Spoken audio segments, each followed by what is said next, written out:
আজ মেদিনীপুর শহর সেজে উঠেছে উৎসবের রঙে। আয়োজিত হচ্ছে বর্ণাঢ্য দুর্গাপুজো কার্নিভাল। মুখ্যমন্ত্রী মমতা বন্দ্যোপাধ্যায়ের উদ্যোগে এই কার্নিভাল হয়ে উঠেছে জেলার সাংস্কৃতিক মিলন মেলা। শেষ মুহূর্তের প্রস্তুতিতে এখন চূড়ান্ত ব্যস্ততা।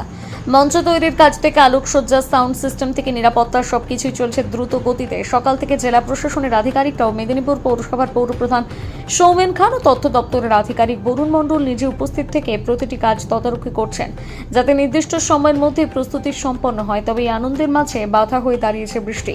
সকাল থেকে দফায় দফায় বৃষ্টি হওয়ায় উদ্বেগ ছড়িয়েছে আয়োজক ও পুজো কমিটিগুলোর মধ্যে। আবহাওয়া অনিশ্চিত হলেও সবার আশায় সন্ধ্যের আগেই মেঘ কেটে যাবে আর উৎসব আনন্দে ভরে উঠবে। জানা গিয়েছে এবছর মোট 15টি পুজো কমিটি অংশ নিচ্ছে কার্নিভালে। প্রতিমা নিয়ে তাদের শোভাযাত্রা শহর জুড়ে ছড়িয়ে দেবে আলোক, সঙ্গীত ও আনন্দের মেলা।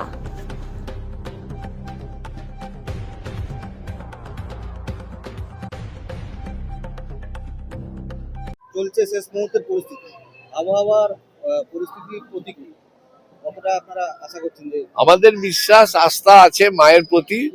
মা দুর্গা যেমন আজকে বাংলার মা দুর্গা সারা বিশ্বে পূজিত হচ্ছেন, ঠিক এই যে বাংলার মাননীয় মুখ্যমন্ত্রী মমতা বন্দ্যোপাধ্যায় মেদিনীপুরে যে পুজোর বিশেষ শোভাযাত্রা কার্নিভালের ব্যবস্থা করে দিয়েছেন, আমরা মেদিনীপুর শহরে 16টি পুজো কমিটি তারা অংশগ্রহণ করছেন এবং মাননীয় জেলা শাসক সবাইকে আমন্ত্রণ পাঠিয়েছেন এবং তথ্য সংস্কৃতি আধিকারিক বরুণ মণ্ডল মহাশয় তিনি তদারকি করছেন।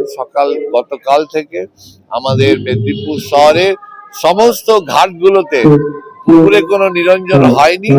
আমরা গান্ধীঘাট, ডিএবি ঘাটে নিরঞ্জনের ব্যবস্থা হয়েছে এবং এখনো পর্যন্ত আমরা সার্থক এবং সুন্দর কোনো অপ্রীতিকর ঘটনা ঘটেনি এবং আমাদের মেদিনীপুর সেই ঐতিহ্য বহন করে চলেছে।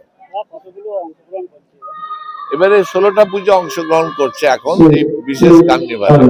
মনে হচ্ছে যে যেভাবে আবহাওয়ার পরিস্থিতি যা আছে তাতে কি বৃষ্টি হলেও কার্নিভাল হবে এবং মানুষের উপস্থিতি, এবং আমরা চাইবো এই যে পুজোতে এত মানুষের সমাগম কখনো বিফলে যাবে না। মা দুর্গা আমাদের সাথে সহায় আছেন।